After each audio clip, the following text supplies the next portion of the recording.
그래서 요즘 같은 장에는 예측이 제일 위험해. 예측하려고 들면 큰일 납니다. 뭐 추세 이런 거 없습니다. 숏 포지션 한 계약 한 계약. 가지고 있는 거. 지난번 영상 그때 14일이었을 거예요. 이 한 계약이 13일 금요일날 제가 샀거든요. 그래서 3월 한 달 보면 5,800 그렇습니다. 예. 다 한 계약으로만 정리해보면 일단 에너지 상황입니다. 16일 동안 겪었던 요 시간 동안에 일단 불리합니다. 환율 상황 불리합니다.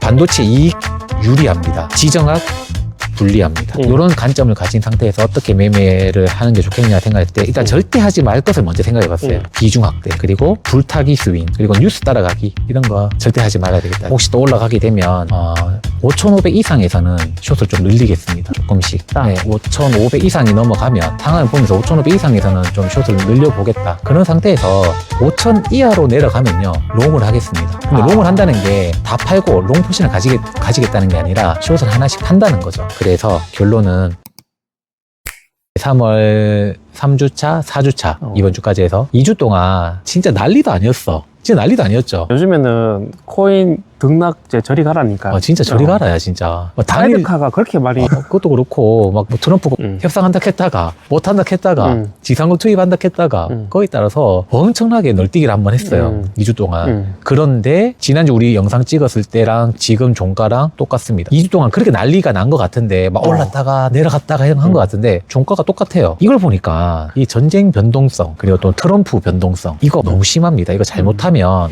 사람들 죽겠다. 이거 막 따라가거나 이러면 사람들 진짜 돈 많이 잃을 수도 있겠다. 그런 생각이 들더라고요. 무서운 장입니다. 그래서 요즘 같은 장에는 예측이 제일 위험해. 예측하려고 들면 큰일 납니다. 뭐 추세 이런 거 없습니다. 그래서 추세 따라가서 트레이딩 하시는 분들이 정말 힘든 장이 아닌가. 예측이 굉장히 위험한 시기가 돼버린 것 같아요.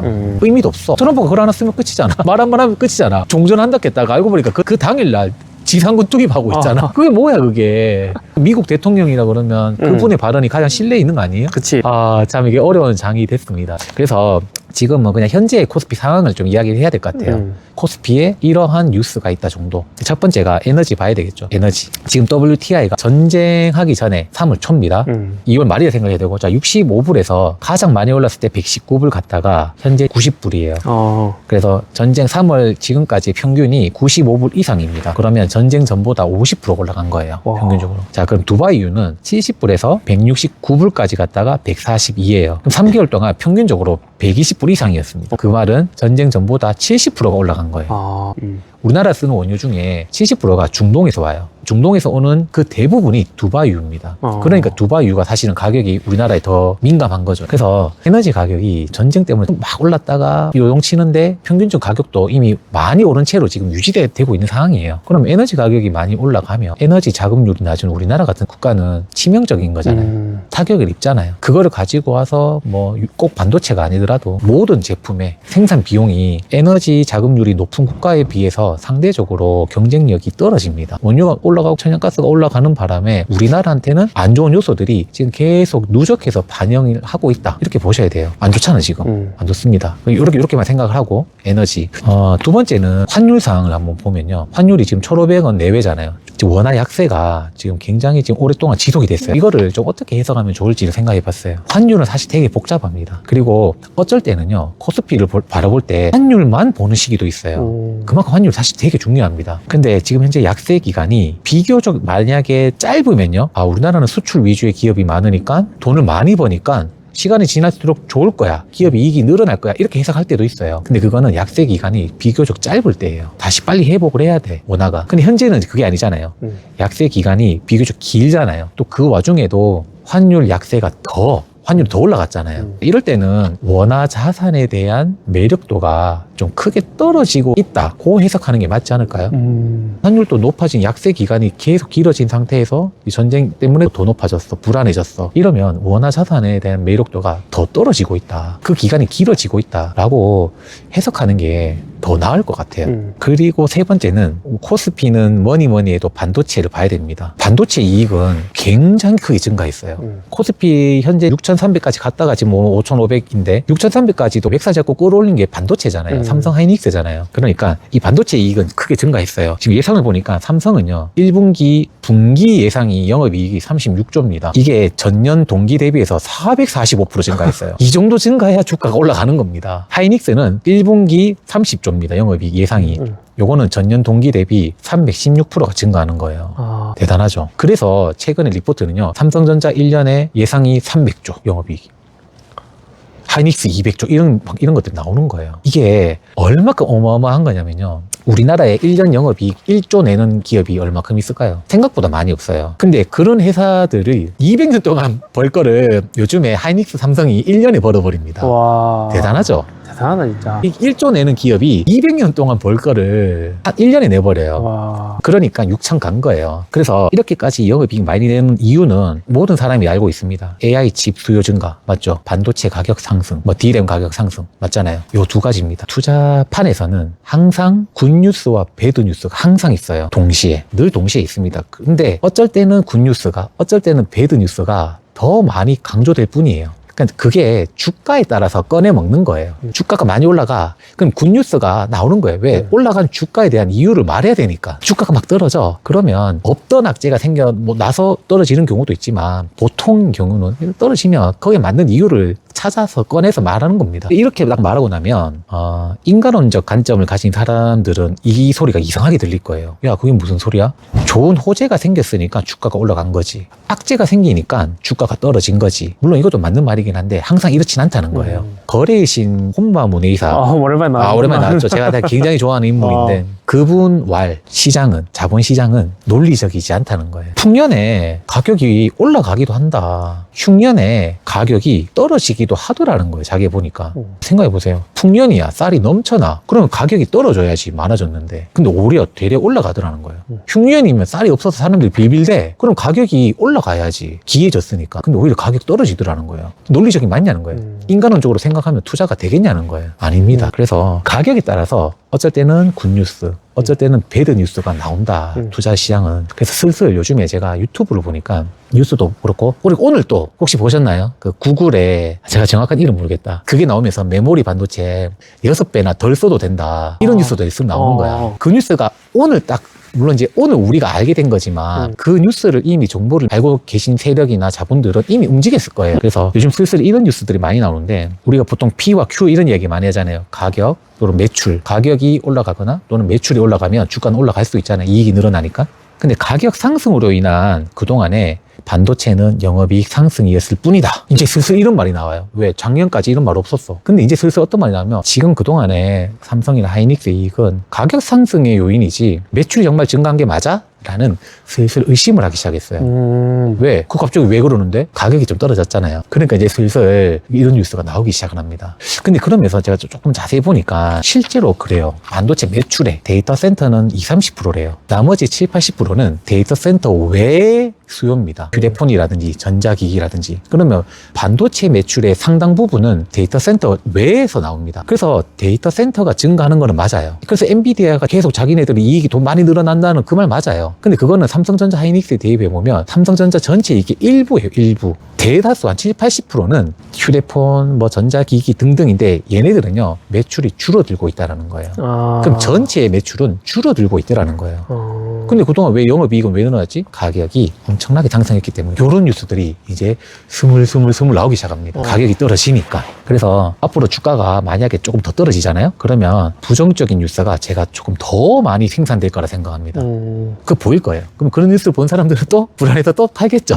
이런 상호작용들을 주식시장에서는 늘 합니다. 근데 그런 뉴스들이, 그런 악재들이 없던 게 아닙니다. 계속 있던 거였어요. 있던 건데 이제 나올 수 있다는 거죠. 그럼에도 불구하고 삼성전자, 하이닉스가 다시 정고점, 반도체 정고점을 이렇게 트라이 하려면 그 힘든 정고점을 뚫을 만큼의 더 신선한 재료들이, 뉴스들이 나와야 되는데 쉽지 않을 것 같아요. 왜 그러냐면, 제가 봤을 때 가장 신선한 뉴스는요, 삼성전자가 전 세계에서 돈 제일 많이 번다는 거, 그거 이상의 어떠한 주식시장을 자극할, 투자자들의 매수 버튼을 자극할 자극시킬 뭔가 거리가 있을까? 이 비싼 가격에도 더 살 수 있을까? 이런 불안한 장세에도 불구하고도 더 매수 버튼을 큰 자본들이 유입시킬 뉴스가 있을까? 이런 생각이 듭니다. 그런 생각이 들어서 그럼에도 불구하고 일단 반도체 이익이 증가하는 건 맞다. 굉장히 돈을 많이 벌고 있는 거는 현재 맞다. 이런 상황인 거고 네 번째는 좀 재미로 봐주세요. 지정학입니다. 지정학. 보통 지정학하면 지금 어디 지정학일까요? 이란이잖아요.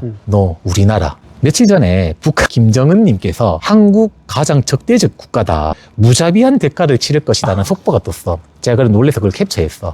근데 우리나라 사람들 이 뉴스에 좀 무감각하잖아요. 그래 너 또 그래? 이러잖아. 저도 그랬어요. 그러다가 어제는 속보가 하나 더 떴어요. 러시아가 이번에 한미연합 군사훈련은 명백한 전쟁 준비다. 이렇게 이야기한 거예요, 갑자기. 근데 그 뉴스를 딱 보니까 며칠 전에 북한에서도 이야기했는 것도 기억이 나. 요즘에 저쪽에서도 전쟁하고 저기서도 전쟁하고 있는 이런 시대인데 그래서 그런지 몰라도 혹시 에이 설마 안 되잖아. 두렵잖아. 이런 뉴스에 오랫동안 무감각했던 우리조차도 잠깐만 에이 설마 아니겠지. 이런 생각이 들잖아요. 투자 관점에서는 지정할 리스크가 올라간 거예요. 우리는 둔감할 수 있어. 근데 외국인들은요.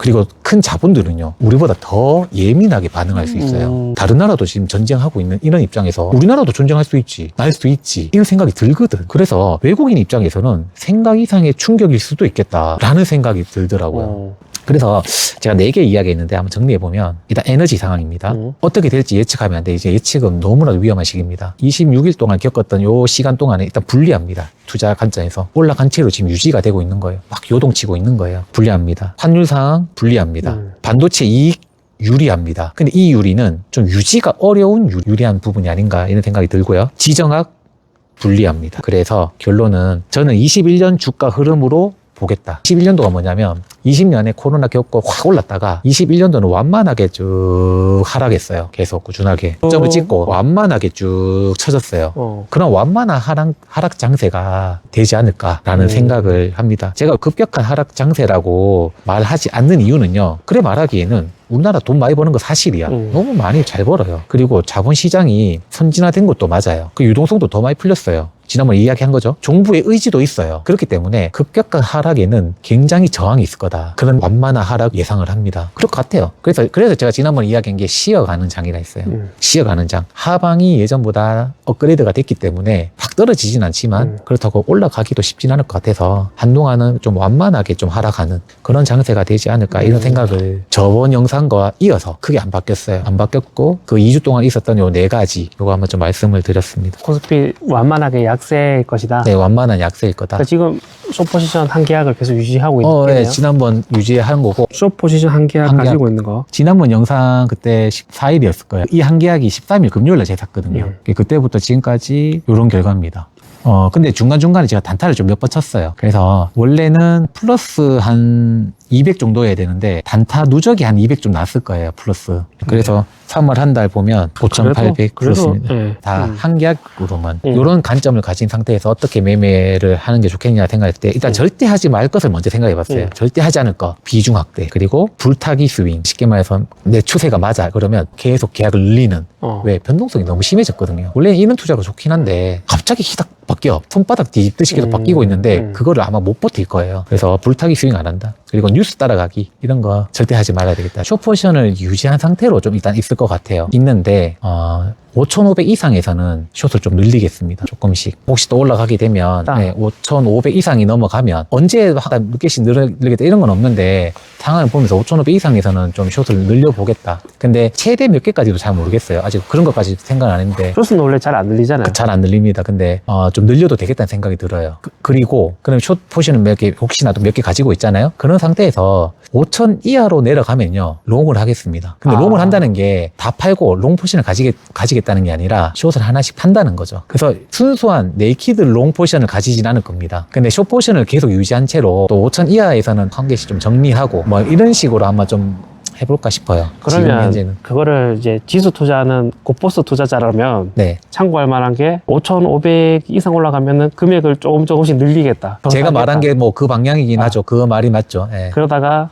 지수가 5,000 이하로 떨어지면 네. 조금씩 분할 매도를 하겠다. 고포스를 분할 매도하겠다. 뭐 그런 개념이죠. 네. 그런데 또 생각해야 될 게 제가 ETF 하다가 지수 선물한 게 그게 있어요. 제가 완만한 하락 장세를 예상했잖아요. 완만한 하락 장세에서 제가처럼 선물을 직접 투자하시는 분들은 예를 들어 선물 지수로 800에 갔다가 850 갔다가 다시 800이 되면 숏포션 입장에서 본전이잖아요. 근데 그 완만한 기간을 좀 누적해서 보버스를 가시고 계신 분들은 800에서 850 찍고 다시 800 오더라도 손실이 났을 거예요. 제가 그것 때문에 제가 직접 하겠다라고 생각을 했었거든요. 그래서 완만한 하락 장세라고 생각하는 저 입장에서는 고버스조차도 좋아 보이진 않습니다.